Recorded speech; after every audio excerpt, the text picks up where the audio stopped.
Bismillahirrahmanirrahim. Assalamualaikum warahmatullahi wabarakatuh.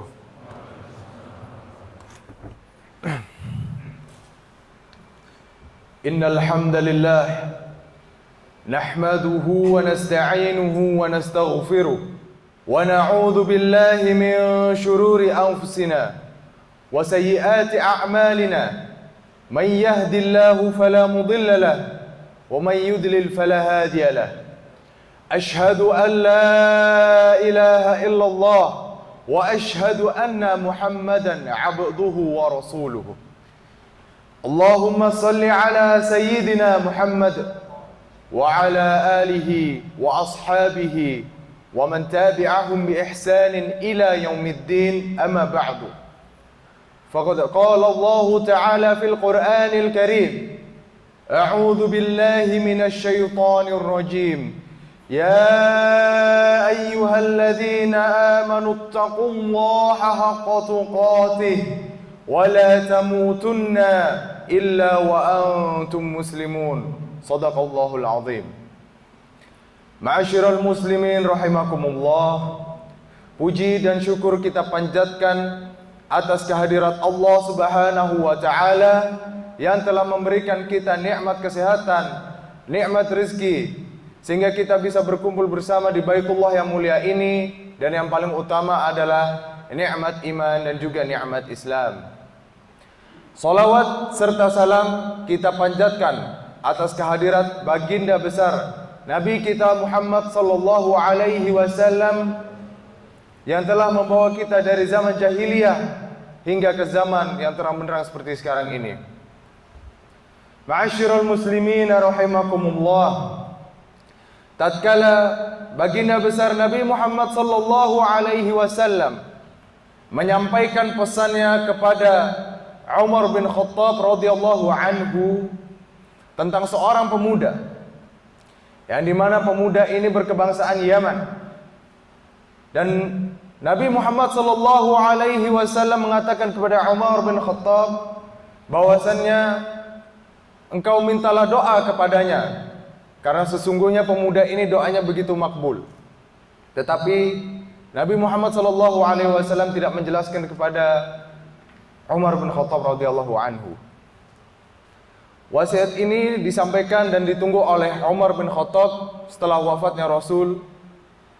Dan setelah Umar bin Khattab radhiyallahu anhu menjadi Amirul Mukminin, menunggu sekian lama, menunggu rombongan haji dari Yaman, dan setiap kali musim haji datanglah rombongan dari Yaman, dan bergegaslah Umar bin Khattab menghampiri rombongan tersebut dan menanyakan, adakah dari salah satu di antara kalian bernama Uwais Al-Qarni? Jadi pemuda ini namanya Uwais Al-Qarni.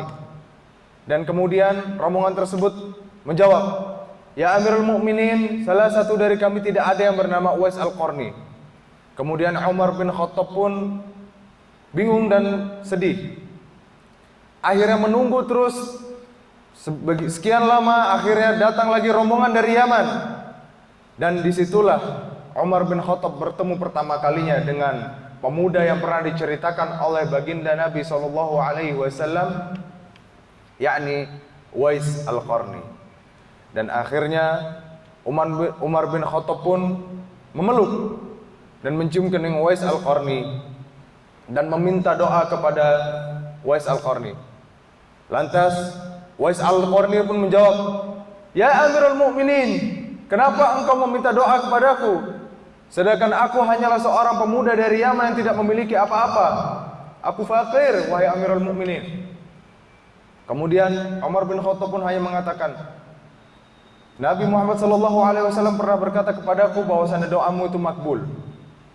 Kemudian duduklah mereka berdua dan Umar bin Khattab pun menanyakan, wahai anak muda, apa keistimewaanmu sehingga Nabi Muhammad sallallahu alaihi wasallam mengatakan kepadaku bahwa doamu begitu makbul, wahai pemuda? Maka Uwais Al-Qarni pun ini menjawab, ya Amirul Mukminin, sesungguhnya aku tidak memiliki apa-apa. melainkan aku hanya berbakti kepada orang tuaku, dan aku hanya memiliki ibuku sekarang, dan aku mematuhi seluruh perintah ibuku, dan aku tidak pernah melawan ibuku. Hingga alhamdulillah sampai saat ini Allah memberikan hamba kesempatan untuk pergi haji dan membawa ibuku untuk pergi haji dengan cara menggendongnya dari Yaman ke Hijaz. Maka dari situlah Umar bin Khattab radhiyallahu anhu semakin yakin bahwa makbulnya doa seorang salah satunya adalah dari birrul walidain atau berbakti kepada orang tua. Sebagaimana dalam surat Al-Isra dikatakan, A'udzu billahi minasyaitonir rajim. Wa qadha rabbuka alla ta'budu illa iyyahu wa bil walidaini ihsana. Dan Rabbmu telah memerintahkan agar kamu jangan beribadah melainkan hanya kepadanya, dan hendaklah berbuat baik kepada ibu bapaknya. Maksudnya dari ayat ini adalah Allah Subhanahu wa taala memerintahkan kita untuk selalu berbakti kepada orang tua kita. Karena ma'asyiral muslimin rahimakumullah, pengaruh orang tua, pengaruh kesolehan orang tua itu juga berpengaruh terhadap anak. Karena di mana orang tua yang soleh akan menghasilkan generasi-generasi yang soleh, anak yang soleh maupun solehah. Bahkan malaikat di saat menyuruh anak ini masuk ke dalam surga, anak ini tidak mau. Malaikat berkata, "Ya bunayya yastahiqu 'alaikal jannah." Wahai anakku, nak, ini sudah layak bagimu sebuah surga. Tetapi anak ini tidak mau masuk. Karena apa? Karena dia melihat orang tuanya di dalam neraka, dan dia menginginkan, wahai malaikat, aku tidak ingin masuk surga tanpa orang tuaku. Tetapi sebaliknya, jika orang tua kesolehannya tidak begitu dan anaknya, maka akan melahirkan sebuah anak yang suatu saat mungkin akan menjadi rentenir, yang dimana ketika orang tuanya susah meminjam uang kepada anaknya, baru 1 bulan anaknya sudah menagih, "Pak, Ma, mana uangku?" Ditagih-tagihnya. Tetapi sebaliknya, jika anak ini soleh, maka anak ini akan bilang, biarkanlah bapak dan ibu selama ini telah mendidikku menjadi anak yang soleh dan soleha, menjadi aku anak yang sukses. Biarkanlah, ini bagian daripada sodakohku dan amalanku kepada kalian berdua. Maka birrul walidain juga adalah amalan yang paling utama.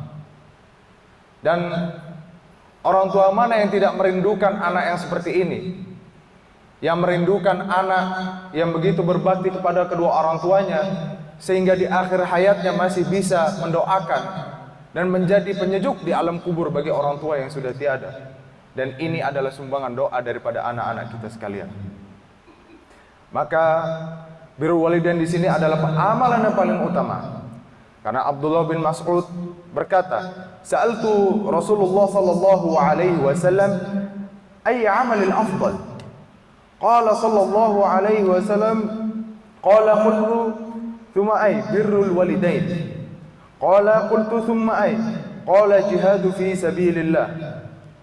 Jadi yang maknanya di sini adalah aku bertanya kepada Nabi sallallahu alaihi wasallam, amalan apa yang paling penting wahai Rasulullah? Yang pertama adalah salat pada waktunya, yang kedua birrul walidain, dan yang ketiga adalah jihad fi sabilillah. Ma'asyiral muslimin rahimakumullah. Bisa kita lihat dari hadis tersebut bahwa birrul walidain ini adalah prioritas paling utama setelah sholat 5 waktu.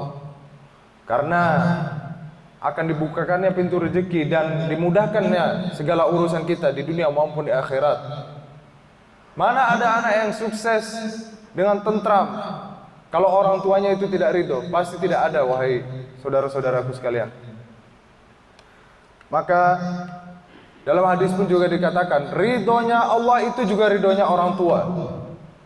Maka jika orang tua kita tidak ridho, maka Allah tidak akan pernah ridho. Yang hadisnya berbunyi sebagai berikut. An Abdullah bin Amr bin Aus radhiyallahu anhuma anna Rasulullah sallallahu alaihi wasallam qala ridallahu ridha rabbi fa sukhtu rabbi fi sukhtul walid. Yakni ridha Allah adalah ridha kedua orang tua dan murkanya Allah adalah murkanya kedua orang tua. Bagi anak-anak yang di sini ingin sukses dan meraih keridhaan Allah Subhanahu wa taala di dunia maupun di akhirat kelak, maka hormatilah kedua orang tua kita. Dengan cara apa? Dengan cara selalu mendoakan sehabis salat. Ya, menyantuninya. Jangan katakan jangan sekali-sekali engkau mengatakan kepada kedua orang tua kalian.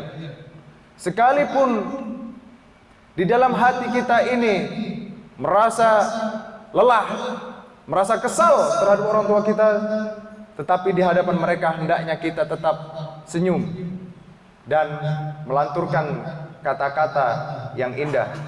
Sebagaimana dalam surat Al-Isra tadi dijelaskan. Lanturkan dengan kata-kata yang indah. Berikan mereka treat atau perilakukan mereka sebagaimana orang tua kita, yakni sebagai raja kita ataupun ratu kita. Jadikanlah mereka prioritas utama kita. Dan jangan sampai orang tua kita mendoakan kita yang tidak-tidak, apalagi ibu. Karena doa ibu itu yang paling mujarab dan paling makbul.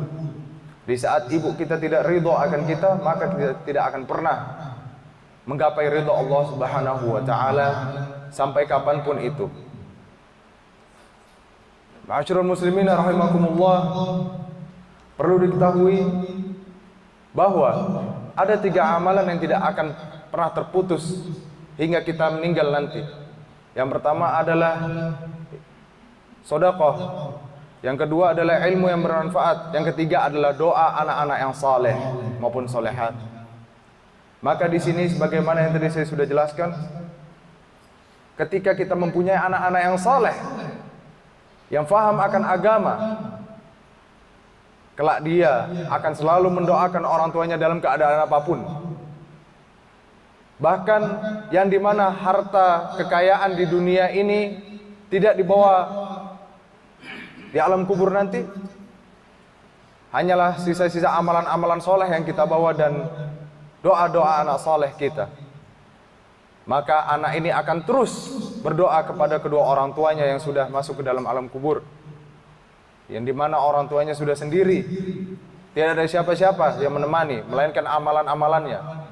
Tetapi berkat pertolongan, mungkin sedekah amal jariah daripada anak-anaknya, dan juga doa-doa untuk kepada kedua orang tuanya, disitulah akan menjadi penyejuk. Ibaratnya kalau kita sekarang ada AC, itulah AC nanti untuk dalam kubur. Angin penyejuk. Dan tidak akan pernah merasa kesepian, dan akan selalu merasa bahagia walaupun di tengah kegelapan sendiri, di liang lahat yang begitu dalam. Barakallahu li wa lakum fil Qur'anul Karim wa nafa'ni wa iyyakum wastaghfiruhu innahu huwal ghafurur rahim. Alhamdulillahi rabbil alamin, wassalatu wassalamun ala al-ashrafil anbiya'i wal mursalin sayyidina Muhammad wa ala alihi wa ashabihi wa man tabi'ahum bi ihsanin ila yaumiddin, amma ba'du. Ma'asyiral muslimin rahimakumullah, mari kita sama-sama mendoakan kedua orang tua kita agar selalu dalam lindungan Allah dan selalu diberikan ridha Allah untuk kepada mereka semua. Rabbi ighfir lana warhamhuma kama rabbayana saghira. Allahumma inni a'udzubika min 'adzabi jahannam wa min 'adzabil qubur wa min fitnatil mahyati wal mamat wa min fitnatil masiihid dajjal. Innallaha wa malaikatahu yusalluna 'alan nabi ya ayyuhalladzina amanu sallu 'alaihi wa sallimu taslima. Allahumma ighfir lil muslimina wal muslimat wal mu'minina wal mu'minat al ahya'i minhum wal amwat innahu wal ghafurur rahim. Allahumma inna nas'aluka 'ilman nafi'an wa rizqan thayyiban wa 'amalan mutaqabbalan. Rabbi ighfir lana وارحمهما كما ربيانا صغيرا سبحان ربك رب العزة عما يصفون وسلام على الأشرف الأنبياء والمرسلين والحمد لله رب العالمين أقول قولي هذا فاستغفر الله العظيم إنه هو الغفور الرحيم أقيم الصلاة